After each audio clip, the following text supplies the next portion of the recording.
Assalamualaikum warahmatullahi wabarakatuh. Perkenalkan, nama Ibu Erna. Waalaikumsalam. Makasih Nak. Waalaikumsalam ya warahmatullahi wabarakatuh. Nama Ibu Erna Agustin dari SMK Putra Pakuan Bogor. Hari ini Ibu akan memberikan materi kearsipan, di mana materi kearsipan itu sudah sampai ke materi yang menurut Ibu itu sangat amat sulit ya untuk pelajaran kita, yaitu sudah belajar mulai mengindeks ya. Arsip itu merupakan hal yang menyimpan surat. Kalau kita menyimpan surat saja gampang, tetapi yang sulit itu karena ada sistem tertentu yang harus kita gunakan, di mana pelajaran kita ini pasti berhubungan erat dengan pelajaran, yaitu nanti pada waktu prakerin, pada waktu praktek ya di kantor. Kita tidak bisa bekerja di sana itu dengan bekerja semaunya sendiri, tapi ada aturan. Nah, inilah aturan ini yang harus kalian lakukan, yaitu apa? Kita sekarang belajar tentang kearsipan ya. Tadi udah Ibu absen ya, Ibu sudah absen tadi. Mudah-mudahan kalian sekarang yang lain ya sudah bisa bergabung ya. Jika tidak bisa bergabung, tolong pindah posisi sinyalnya sehingga sinyalnya terbagus untuk nanti menerima pelajaran MIT hari ini.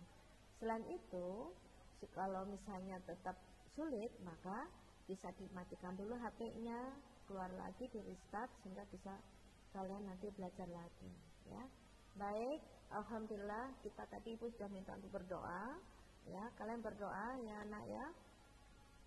Ya, tadi udah Ibu absen dan kita sudah berdoa, dan Ibu sekarang akan memberikan materi tentang kearsipan. Apa arsip kita yang akan kita bahas, materi apa?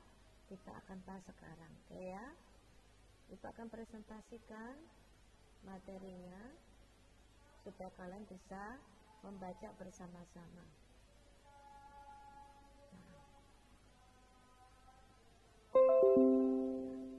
Oke.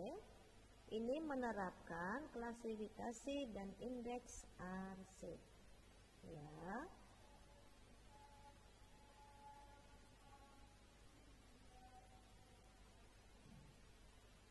Menerapkan klasifikasi dan indeks arsip ini bagian pertama karena kearsipan yang tentang indeks arsip itu sangat banyak materinya, dan kedua sangat sulit, dan ini harus ada prakteknya.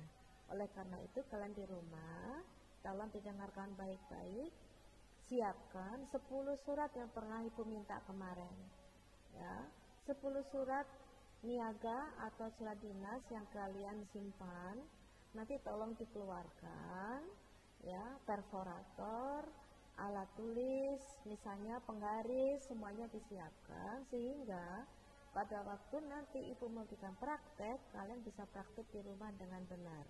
Ibu tidak mau kalian nanti, karena apa? Begitu nanti besok ada tugas akan numpuk. Jelas ya?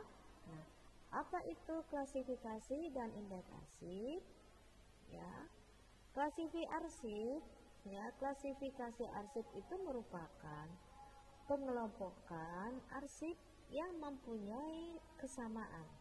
Ya, pengelompokan arsip yang mempunyai kesamaan dalam permasalahan surat, nama pengirim, bahan pembuatan, dan memisahkan kelompok lain yang tidak sama. Jadi singkatnya, klasifikasi arsip itu kita mengelompokkan arsip-arsip sesuai dengan apa yang diminta. Waktu itu Ibu sudah bilang pada kalian di pertemuan minggu-minggu yang lalu bahwa klasifikasi arsip kita ada 5 ya. Ada sistem nomor, tanggal, abjad, subjek, masalah ya. Nah, di antara masalah-masalah itu tadi kita harus bisa membedakan. Kalau sistem tanggal, bagaimana sih nyusunnya? Sistem nomor, bagaimana subjek, wilayah, ya? Semuanya itu pasti ada cara-caranya.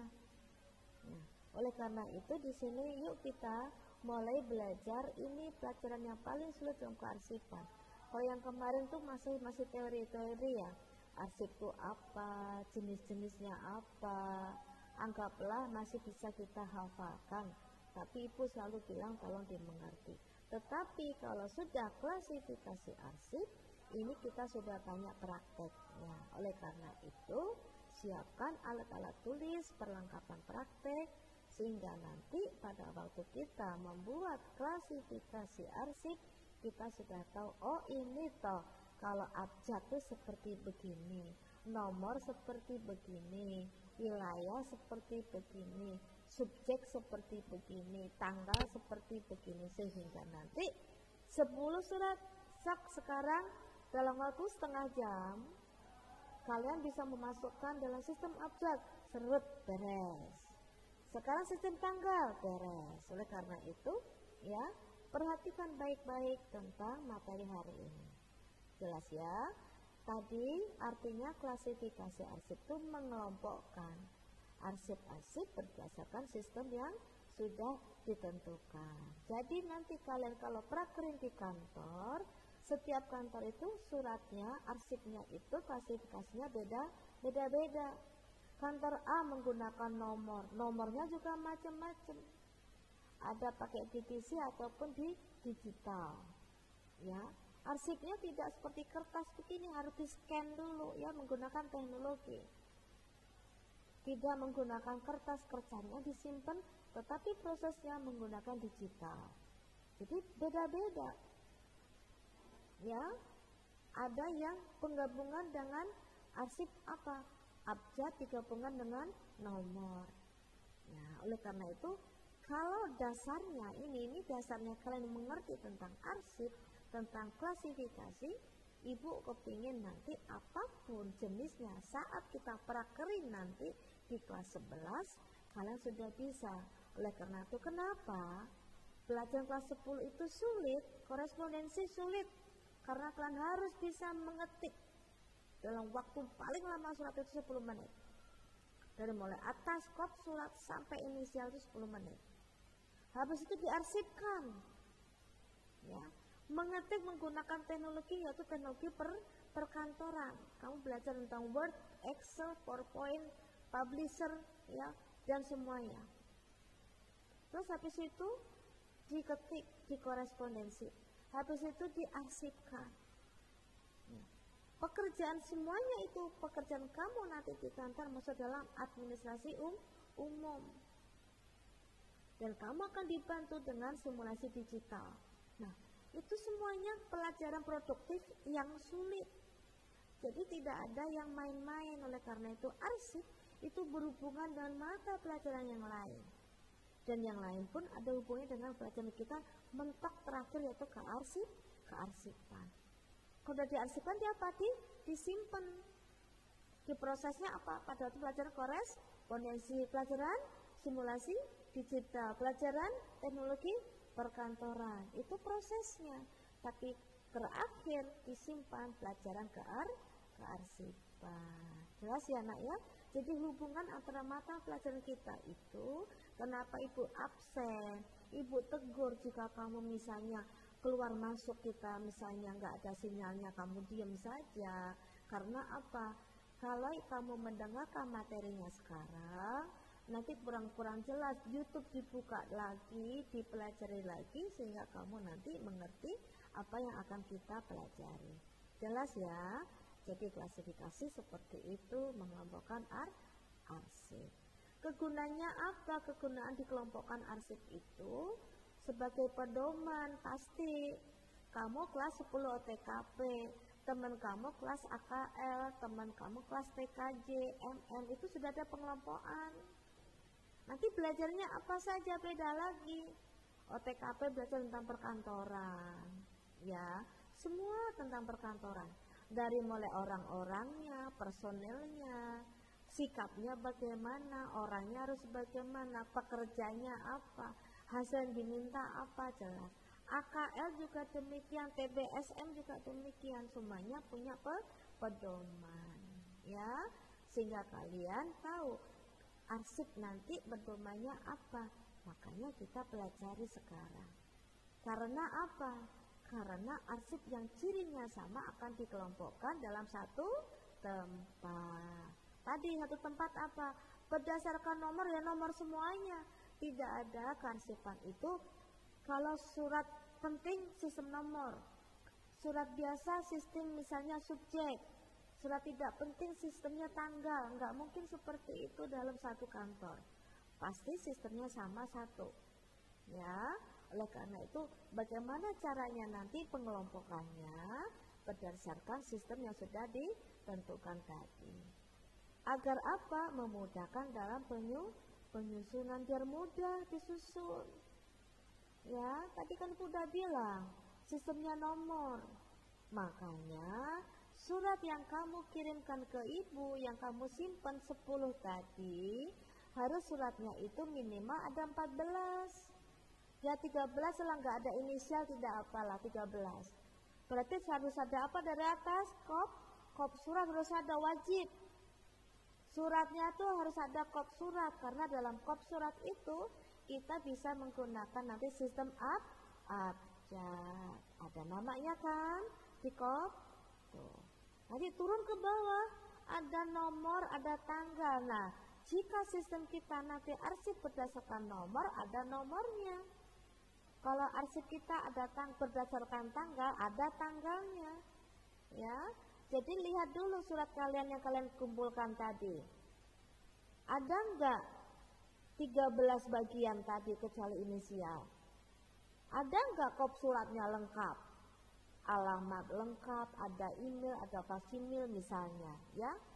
Minimal ada nama perusahaan, nama badan, nama orang, dan alamat alamat lengkap. Ada nomornya enggak? Ada tanggalnya enggak? Ada lampirannya enggak? Ya, ada alamat dalam enggak? Terus sampai terakhir itu. Jika bagian-bagian surat tadi ternyata dalam surat kalian itu belum lengkap, sok cari. Ibu nyarinya di mana? Nah, lihat di Google. Contoh surat dinas, contoh surat niaga. Boleh di print nggak Bu? Boleh. Tapi kalau bisa yang tahunnya 2000 ke atas, jangan tahun 19, misalnya 1995, 97, kan udah terlalu lama ya nak ya. Cari contoh yang tahun 2000-an ke atas, minimal 2018, 19 gitu ya nak ya. Untuk apa? Supaya kita nanti kalau mengelompokkan surat nggak terlalu jauh. Masa yang satu tahun 2016, satunya 2024 tahun bedanya ya. Gitu ya. Kalau bisa tahunnya dibuat sama. Lebih bagus lagi biar gampang. Ya. Cari di surat, di Google, di internet ya, contoh-contoh surat yang tadi. Di print ya, berdasarkan surat tadi di print 1 lembar. Oke. Nah, saat di print itu dicek dulu kepala suratnya ada enggak. Ada kepala suratnya tapi enggak ada logo. Cari lagi kepala surat yang ada logonya. Nah, jadi sulit enggak nak? Enggak. Asalkan nyarinya itu pelan-pelan dan tahu tata cara mencari di internet. Makanya itu diajari pada waktu kita belajar simulasi digital. Belajar pada waktu kita belajar korespondensi, administrasi umum. Kita sudah mempelajari, kita sudah meminta kalian untuk mencari sesuatu yang ada di internet. Ya, karena internet itu alat bantu yang gampang saat kalian sulit menerima materi atau masih kurang atau belum jelas materi yang sudah diterangkan oleh guru di sekolah. Ya, materinya ada di internet banyak, tetapi sesuaikan dengan apa yang diterangkan oleh orang tua atau oleh guru. Jelas ya? Nah, tadi apa? Pedoman penyusunan arsip supaya arsip yang sama bisa dikelompokkan dan mudah dalam penyusunan. Jelas ya kegunaannya? Apa itu tujuannya? Nah, tujuan klasifikasi arsip itu menjamin pengelompokan arsip aktif dilaksanakan secara efektif dan efisien. Jadi supaya klasifikasi tadi itu mengelompokkan arsip aktif. Aktif itu artinya masih dipergunakan. Kalau sudah nggak aktif diapakan? disimpan atau dihancurkan atau dimusnahkan, ya. Jelas ya. Jadi mengelompokkan tadi berdasarkan aturan-aturan tertentu agar pelaksanaan secara efektif dan efisien, tepat guna dan tepat waktu. Itu ya tujuan klasifikasi.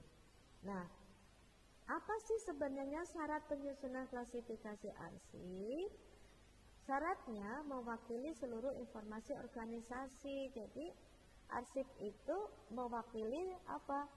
Dari kepentingan atau informasi dari organisasi.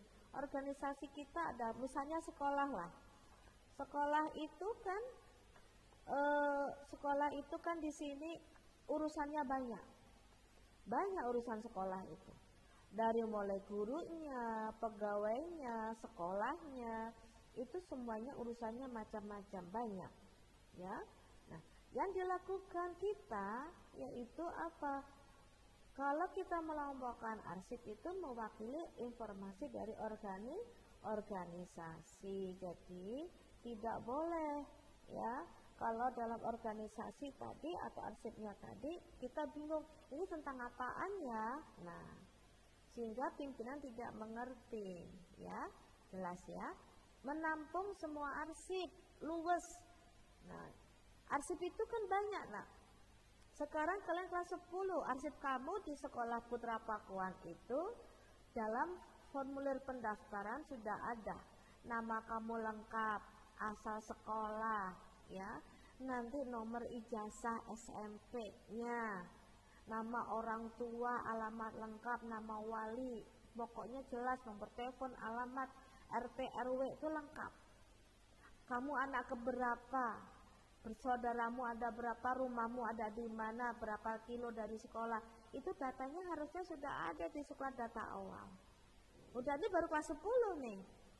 Begitu UTS ada masuk ditambah nilai UTS, ditambahi. Nanti ada perbaikan nilai UTS.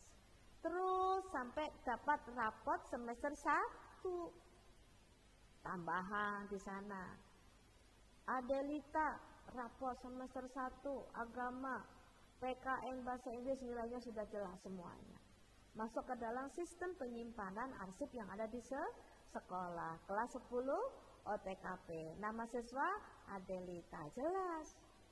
Jangan sampai namanya siswa Adelita dimasukkan ke bawah, ternyata Adelita itu bapaknya Alif, ketuker. Kata Alif begini, Ibu, perasaan saya di sini kan anak pertama dari 2 bersaudara. Kok di sini saya anak ketiga ya? Nah, begitu takutnya data-data itu sama juga manusia yang memasukkan. Takutnya datanya tertukar, gitu ya nak ya. Terus di situ juga tiap judul itu tadi maaf bersifatnya tadi luwes karena ada perkembangan ya, jelas ya tadi. Karena tadi Adelita tadi sekolah di sini bertambah semester 1, 2, 3, 4, 5, 6 akhirnya lulus. Nah, makanya sesuai dengan perkembangan, jangan sampai arsip itu semester 1 saja cukup udah. Ya kan? Adelita sama teman-teman kamu semuanya ini kan sampai kelas 12. Jadi arsipnya masih banyak ya. Makanya harus luwes. Tiap judul berbeda, tidak tumpang tindih. Nah, tadi Adelita, tadi Alif, semuanya A. Adelita, Alif, D sama L, duluan D. Maka Adelita di depan, absennya nomor 1. Alif, KAL nomor 2. Nah, itu apa? Tidak tumpang tindih. Tidak nomor 1 Adelita, nomor 1 juga Alif, kan namanya sama Ibu A dan A. Jadi harusnya nomor 1, ya tidak. Dipanjangkan dulu. Kalau misalnya masih sama, Adelita, sama juga Adelita. Nomor 2 namanya siapa? Misalnya Adelita Putri, yang satunya Adelita Cahyani.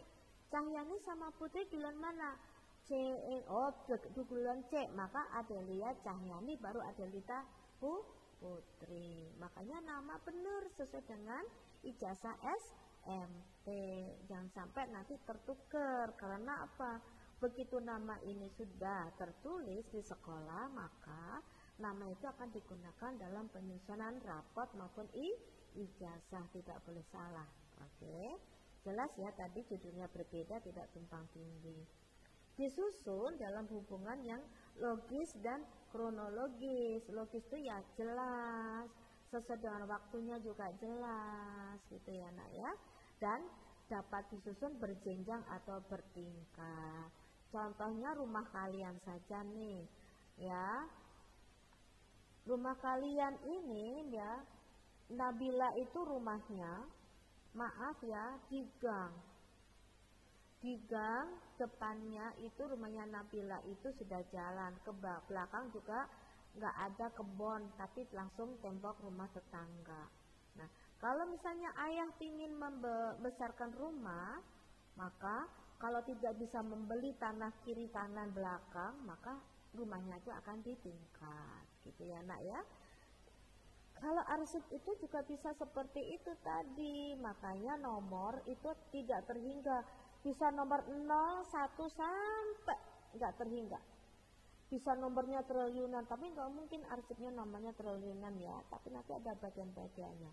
ABC juga demikian, nanti kamu akan melihat ini A, B sampai Z. Nanti AA, AB, AC, AZ. ABC, ABA, ABB, ABZ, ABZ. Terus itu nggak akan habis. Makanya dapat disusun secara berjenjang ataupun bertingkat. Oke ya. Terus setelah itu unsur klasifikasi arsip. Yang pertama ada unsur fungsi sesuai dengan fungsi organisasi. Organisasinya fungsinya apa? Kantor pos itu menerima surat-surat dari masyarakat yang mau mengirim surat. Ya. Mungkin kantor pos tidak akan sistem nomor dalam mengirimkan surat, tapi sistemnya apa? Wilayah. Begitu menerima surat, maka Pak Pos membagi berdasarkan wilayah. Ini misalnya Sukaraja. Sukaraja itu dibagi berapa, misalnya RW ya. Misalnya ada Cimandala, ada Cicujung misalnya. Ibu kan nggak hafal ya anak ya. Kayak ibu aja di Bogor lah, di Bogor. Di Bogor ibu itu rumahnya di Bogor itu ada yang kota Bogor Utara, Bogor Timur, Bogor Barat, Bogor Selatan, misalnya Tanah Sareal, misalnya ya nak. Ya. Contoh ibu ada di Bogor Utara. Di Bogor Utara suratnya dibagi lagi. Daerah ibu daerah Bantarjati, ya ada Tegal Gundil, ada Tegalega misalnya. Nah, itu misalnya daerah-daerahnya sudah Bantarjati rumah ibu. Bantarjati berapa RW? Ada RW 1, 2, 3, 4, 5, ada 5 RW. Nah, 1 RW berapa RT? RT 1, 2, 3 dan seterusnya. Itulah sehingga Pak Pos itu berdasarkan tadi udah dikelompokkan ini mana Jawa Timur, Jawa Tengah, Jawa Barat, Kalimantan dikirimnya dalam Jawa kota di bagian Jawa maupun Kalimantan, Sumatera, Bali dan seterusnya. Jawa Timur pun akan dibagi-bagi lagi. Surat itu sampai Jawa Timur, di Jawa Timur dibagi lagi. Ada Surabaya, ada Malang, ada Jombang, itu ya. Terus ada mungkin dari sana Madura, gitu. Sampai di Malang dibagi lagi. Seperti tadi, makanya surat kalian itu ada namanya kode pos. Di mana begitu ada kode pos, Pak Posnya mengelompokkan berdasarkan kode, baru sistem nomor yang digunakan. Oh ini 1254, kumpulkan 1254, 1 gitu. Nah, itu nak. Jadi kamu nggak membayangkan bagaimana capeknya Pak Pos jika kamu menuliskan alamannya tidak lengkap. Ya contohnya Ibu Erna ini. Ibu Erna mau home visit ke rumahnya, misalnya ke rumahnya Kaila. Kaila rumahnya di mana? Di Cicujung, Bu. Cicujung itu kalau setahu Ibu, Cicujung itu dari mulai pasar Ciluwer sana sampai misalnya belakangnya di sini depannya sekolah kita tuh Cicujung. Sampai di sana jembatan hitam misalnya. Kebayang nyari rumahnya Kaila dari pasar Ciluwer sampai Cicujung sana, sampai jembatan hitam jalan kaki. Ibu kenal Kaila? Oh enggak. Ibu kenal Kaila? Enggak. Ibu kenal Kaila? Enggak. Capek Ibu nyari. Oke Bu, rumah Kaila itu ada di Jujung Tengah. Wah, di Jujung Tengah dari mulai sini sampai sana nyari lagi, tanya lagi. Tapi kalau misalnya Cijujung RT 1, RW 2, nomor 1, Cijujung Tengah, kan enak nyarinya. Langsung ke tempat RT-nya. Ya, RT 1, Bu. Jadi Ibu langsung ke Cijujung Tengah RT 1. Baru nanya dijelas, Pak, tahu rumahnya Kaila? Misalnya punten ya, putranya Bapak Suherman misalnya. Maaf ya Kaila ya, gitu. Nanti, Ya, Bu. nanti itu Bu, rumahnya di situ Bu, rumahnya Pak Suherman depan itu Bu yang catnya hijau. Nah kelihatan langsung enak Ibu. Ya, itu baru tadi nyari. Makanya kalau dalam klasifikasi arsip, ya fungsi organisasinya harus jelas. SMK Putra Pakuan itu tentang sekolah. PT Dirgantara Maju yang berhubungan dengan ini Dirgantara tentang awan ya. Ini Ibu tentang berhubungan dengan baju-baju yang misalnya Ibu jualan baju yang outdoor. Misalnya yang ke gunung, ke laut, kemana. Pokoknya hal yang berhubungan dengan alam. Jadi kalau jaket yang mau ke gunung Ibu punya jualan. Alat-alat manjat gunung, alat mancing ya misalnya. Atau di sini PT Bola Dunia berhubungan dengan ATK alat kantor.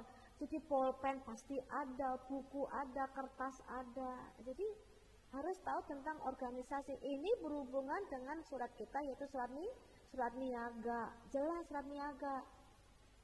PT Bola Dunia menjual alat tulis kantor maupun misalnya pribadi atau misalnya perusahaan ataupun sekolah.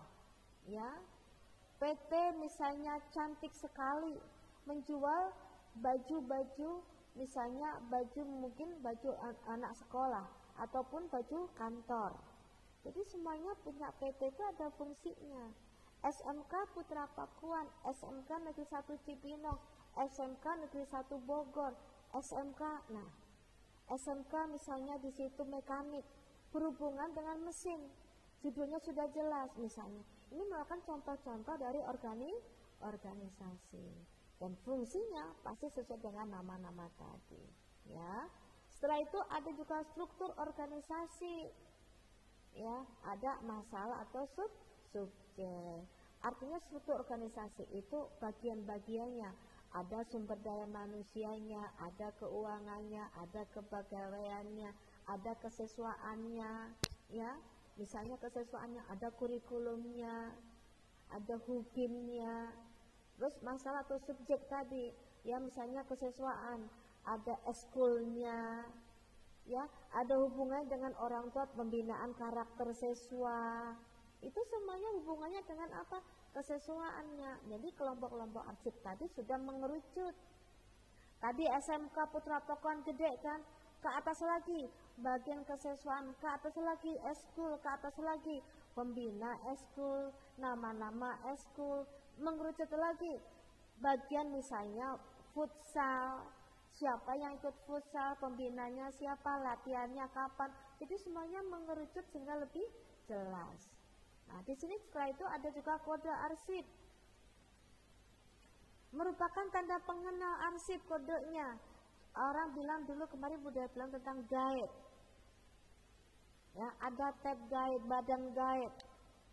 Itu ulang kemarin kan keluar sama Ibu. Karena apa? Kamu harus tahu di sini kode arsip dituliskannya di mana. Sistem nomor. Nah, ini ada contoh di sini nih. Ini ada guide di sini nih. Sehingga di sini nih ada tulisan. Ini di pucuk di sini kepala sini juga ada tulisan. Sehingga kamu tahu. Oh, kalau guide di sini itu kalau aku nulis misalnya di sini kearsipan, di sini misalnya kepegawaian. Judulnya di sini cuti. Ya, kepegawaian cuti, maka di sini apa? Cuti nikah, cuti melahirkan, cuti sakit. Nah, ini ada di sini semuanya. Ya. Jadi di sini contohnya seperti itu ya. Tanda pengenal, bentuknya bisa angka, huruf atau gabungan angka maupun huruf. Nah, bagaimanakah cara penyusunan klasifikasi arsip? terbagi jadi 4. Tadi kan ada organisasi, fungsinya ya kita analisis, kita kelompokkan tadi kegiatan pokok, penunjang, terus judulnya caption, ya, berdasarkan kelompok primer, sekunder, dan tersier, dan menentukan kode klasifikasi. Nanti ibu akan berusaha supaya kalian praktek di rumah. Ibu akan menerangkan prakteknya lewat, misalnya lewat YouTube, ya nak ya. Oleh karena itu nanti tolong siapkan, ibu ngasih materi dulu ya nak ya. Pada waktu praktek nanti kalian misalnya di sekolah, kapan ibu praktek? Untuk anak kelas 10 punten mungkin baru tahun depan ya nak ya. Untuk sekarang prakteknya nanti lewat YouTube atau Google Meet dulu. Karena apa? Kita mempersiapkan anak kelas 11 dulu, persiapan mereka prakerin di bulan Januari. Pada waktu anak prakerin kelas 11 itulah kalian praktek di sekolah. Artinya prakteknya apa?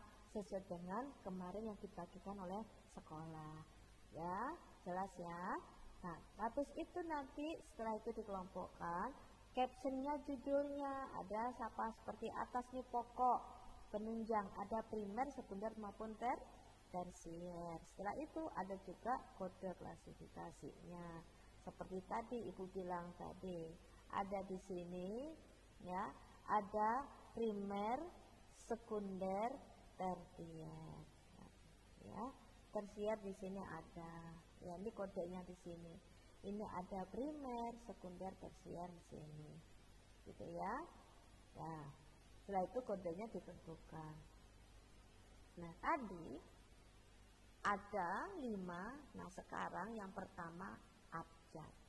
Dikelompokkan berdasarkan nama orang badan. Nama orang atau badan. Badan itu nama perusahaan. Bukan badan kita, tetapi nama perusahaan. Yang secara sistematis dan logis disusun secara berjenjang dengan tanda-tanda khusus yang berfungsi sebagai kode. Contohnya tadi A, B, C, D, E sampai Z, AA sampai AZ, ABA sampai AZZ, dan seterusnya.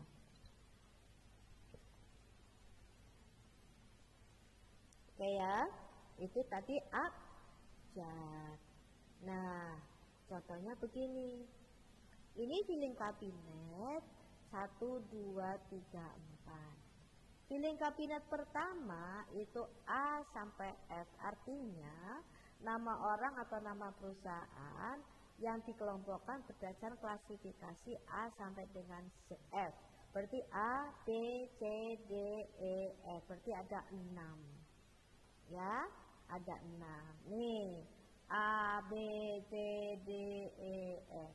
Nah, ini misalnya F ditulis di sini ada FA, FB, FC sampai FZ. Adelita, Abdul, kan semuanya Dede ya nak ya. Terus Adsikra, nah itu semuanya Ade. Terus dikasih misalnya sebelum ada Aceh, misalnya Aci, ya Acing. Ada B misalnya Abu, ya Abdul. Ada AA, bu bilang tuh Arif, ya Arif. Arifnya tuh hanya 2, hanya 1 ada juga Adit. Maaf gitu ya. Terus siapa ya namanya? Pokoknya nama-nama lah nak, ya. Terus Anugrah, gitu ya. PT Anugrah Jaya. Ini masuk di sini Bu, Anugrah Jaya. Maksudnya A atau J itu nanti ya. Nah, itu nanti di sini. Nah, ini namanya di dalam itu ada hanging map. Ya, map gantung. Di dalam map gantung itu di sini ada Snellhacker. Ya, ada di sini ada guide-nya di sini. Ya, di sini ada F A. Ini map gantung, di dalamnya ada surat-surat di sini ya. Jelas ya? Ini abjad. A, B, C, D, F, G, H, I, J terus sampai Z di sini. Ibu boleh nggak A sampai B? Boleh. Terus C sampai F boleh. Karena apa? Kadang perusahaan kita tuh dapat surat kebanyakan misalnya inisialnya A. Berarti ada dibanyakin, makanya tadi berkembang. Tapi ternyata A-nya banyak, B-nya sedikit, C-nya sedikit, D-nya banyak, E-nya banyak, F-nya sedikit. Nah, namanya juga nama-nama perusahaan kan kita nggak pernah hafal ya nak ya. Gitu. Jadi makanya tadi berkembang. Nah, setelah itu subjek. Ibu hari ini cuma menerangkan 2, abjad dan subjek. Karena ini nanti kalian nanti akan sulit kalau langsung jebret misalnya 5 gitu ya. Makanya ini baru abjad dan subjek. Kalau subjek itu pengelompokan arsip berdasarkan masalah. Abjad tadi berdasarkan nama orang atau badan. Tadi subjek berdasarkan apa masalah. Ini berdasarkan masalah ini tuh.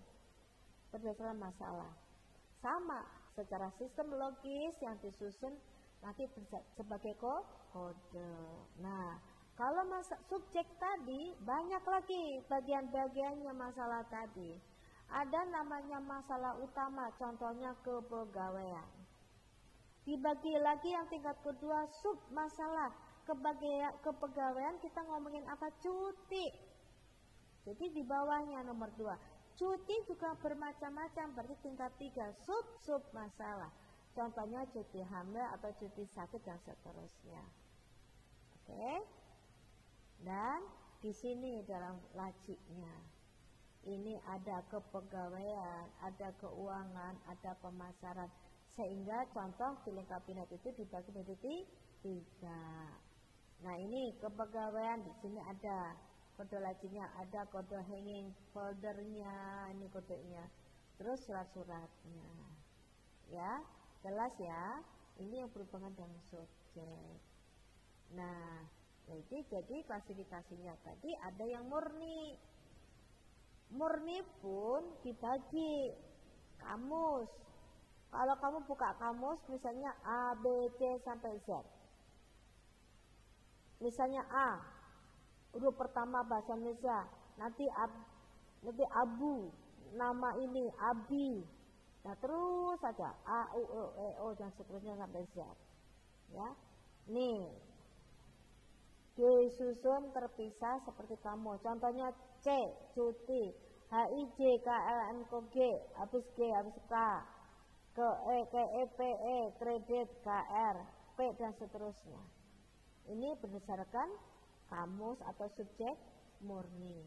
Yang kedua berdasarkan ensiklopedia. Siapa yang sudah di sini tahu atau membuka buku ensiklopedia? Itu bukunya tebal banget, berderet-deret kalau ke perpustakaan.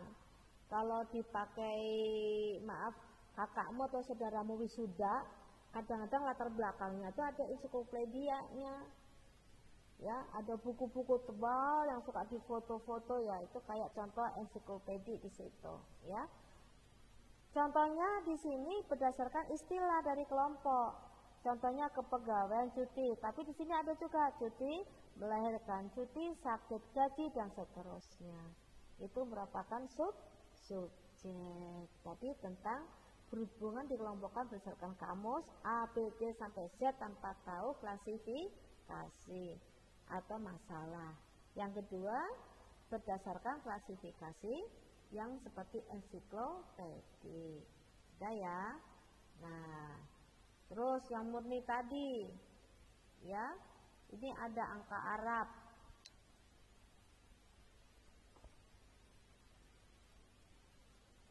Angka Arab itu 1, 2, 3 dan seterusnya. Ada angka Romawi, maaf bentuknya seperti ini. Ada angka desimal seperti ini dan angka duplex. Ya, 1 sampai 3, 4 sampai 6 dan seterusnya itu duplex. Ya. Oke, dan di sini juga ada penulisan klasifikasi subjek murni yang tadi huruf besar, kecil, gabungan huruf, kependekan huruf dan seterusnya. Jadi yang kamu pelajaran itu berhubungan dengan klasifikasi subjek. Yang terakhir yang berhubungan dengan gabungan angka dan huruf, dan di sini biasanya nanti pada waktu ibu menerangkan bisa tentang divisi. Nanti kalau kamu ke perpustakaan kamu melihat seperti ini, pusing ya. Nah pusing emang karena di situ bukunya tebal banget, dimana 00 itu bisa dibagi 100, 0 ini dibagi 100, jadi satu angka itu minimal misalnya minimal 1000, 100, 900, maaf 900 karena dibaginya 9 itu ya. Itu baru ini baru contohnya mengindeks dulu ya nak ya. Nanti kalau sudah prakteknya itu kita akan mempraktekkan. Nah ini dari ibu bersambung nanti minggu depan, oke ya. Nah dari penerapan klasifikasi dan indeks arsip kalian belajar tentang apa? Kita belajar tentang yang berhubungan dengan klasifikasi arsip dan bagaimana cara kita mengindeks arsip berdasarkan abjad dan arsip berdasarkan subjek. Nah itu ya. Oke. Nah yang dilakukan kalian sekarang ini yaitu ya, surat yang 10 tadi yang ibu minta tadi kalian ambil suratnya ya, dan nggak perlu dicatat dulu, tidak, tetapi berdasarkan nanti arsip yang ibu berikan pada kalian teorinya nanti PowerPoint, coba kalian masukkan arsip itu berdasarkan nomor. Ada enggak? Caranya bener enggak? Oh seperti ini, enggak usah ditulis dulu tapi kalian latihan. Oh ini nomor ini kalian tahu 1, 2, 3, 4 seperti ini ya. Apakah gabungan itu? Yang kedua, setelah tadi arsipnya abjad sudah dikerjakan, jangan lupa yang kedua disusun berdasarkan subjek. Nah, dari 10 tadi kalian tulis dulu subjeknya, ini berdasarkan apa sih? Tulis nanti apa, maaf ya bukan tulis tapi kalian pisahkan seperti ini. Sehingga ibu boleh dicatat nggak? Boleh dicatat, boleh nggak pun juga nggak apa-apa, tetapi kalian harus tahu bagaimana apa itu subjek, apa itu abjad. Sehingga coba misalnya ibu bilang Hana, mana suratnya yang berhubungan dengan niaga kamu 1? Dia dan menunjukkan ini bu, berdasarkan sistem nomornya berapa, ini berdasarkan subjek itu subjeknya apa, ini. Nanti seperti itu, oke. Nah jadi jangan sampai nanti saat ditanya nggak ngerti.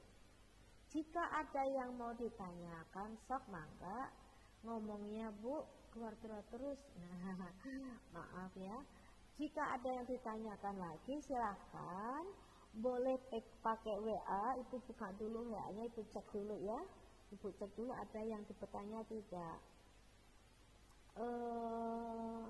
Tidak ada sepertinya, tidak ada yang bertanya. Nah kalau tidak ada yang bertanya, mungkin ibu saya masih bingung, nggak apa-apa, ibu share nanti PowerPoint-nya. Jika masih bingung lagi, buka lagi YouTube ibu nanti waktu mengajar kearsipan. Kalau yang kemarin-kemarin kan juga ibu membuat YouTube, guru-guru lain juga. Sok atuh komen, subscribe ya, sehingga YouTube kita rame. Ya, kamu nanya boleh, ibu, aku lihat YouTube-nya ibu begini, yang kelas 12. Aku baru tahu bu, ternyata begini. Boleh nggak nanti? Bisa nggak begini? Kamu telepon ibu boleh, SMS juga boleh. Ya, jadi ramaikan YouTube kita Putra Papua dengan cara kita datangi, kita buka, kita komen, ya, kita catat. Kalau yang nggak ngerti, dicatat lagi. Nggak ngerti sudah lihat YouTube teh, mau nanya gitu boleh. Jelas ya? Nah, itu hari ini kita belajar tentang kearsipan sistem abjad dan sistem subjek, tapi mengindeks dulu, belum penerapan untuk kita mengarsipkan. Ya, tidak ada yang bertanya kah hari ini? Sok, ada yang bertanya tidak? Ibu kasih kesempatan online sekarang. Tidak ada. Nah, karena tidak ada yang bertanya, ibu akan tutup. Sekarang pukul 8.49, 8.50 ya. Tolong kalian catat materi ibu, dan jika ada yang belum mengerti setelah mencatat, sok mangga WA ibu ya. Alhamdulillah hari ini 28 siswa yang masuk. Ada yang satu yang sakit, Jenny, semoga Jenny cepat sembuh ya, cepat sembuh dan nanti bisa belajar lagi bersama-sama dengan kita. Yang tadi juga ada yang di Ciamis ya, Revasya. Mudah-mudahan belajarnya walaupun di luar kota Bogor ya, di luar kota Bogor bisa tetap meet ya nak ya. Karena apa? Kalau kita menggunakan internet, apalagi dibantu dua ya, akses sama Telkomsel nih, kita dibantu. So, cari sinyal yang paling moncer lah ya, sinyal yang paling bagus sehingga kamu bisa mendengar semua suara guru ini ya. Itu cek dulu namanya Adelita ada, April, Cindy, Dea masih ada, Hana, Haryani, Indri, Karin ada, Kayla, Kasifa, Laura, Mary, Nabil, Rikita, Rizka, Risma, Rizka, Santi, oke, Siti, dan habisnya Siti Fadilah. Alhamdulillah ya. Siti tadi yang Siti Fatimah sudah masuk ya. Tadi belum ya, tadi sekarang sudah masuk. Oke, makasih ya nak ya. Nah, materi sudah Ibu berikan, tidak ada pertanyaan, Ibu akan tutup nak ya. Alhamdulillah hari ini banyak yang hadir. Mudah-mudahan kita semuanya sehat ya. Masker saat kita belajar, saat kita keluar rumah ya. Menggunakan face shield saat kamu misalnya di jalan atau saat kamu pergi ke kerumunan. Tapi ingat, kalau bisa jangan berkerumun, social distancing, ada jarak ya, dekat tapi jauh, jauh tapi dekat ya, dengan social distancing supaya kita semuanya sehat. Salam buat keluarga di Ciamis, salam buat keluarga yang ada di Bogor maupun keluarga yang mungkin di luar Bogor selain Ciamis. Mudah-mudahan kita semuanya sehat, bisa belajar dengan baik, dan ingat, pelajaran kita tuh sulit, tapi tidak sulit jika kalian kalau tidak mengerti langsung bertanya pada guru, tidak ditunda-tunda. Jelas ya anak ya, pelajari materinya Ibu hari ini, dan kita akan ketemu dengan arsipan minggu depan bagian kedua ya. Ingat, masih ada 3 sistem tanggal, sistem nomor, sistem wilayah. Sulit, Ibu yakin itu ya. Sampai bertemu minggu depan. Terima kasih atas waktunya. Sehat-sehat ya nak ya. Salam buat keluarga semuanya. Assalamualaikum warahmatullahi wabarakatuh.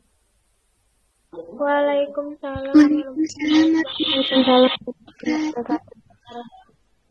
Terima kasih anak-anak. Saya Ibu Erna Agustin, SMK Putra Pakuan Bogor. Waalaikumsalam warahmatullahi wabarakatuh. Terima kasih Bu. Sama-sama sayang cinta. Kita belajarnya nanti ya. Yuk dicatat.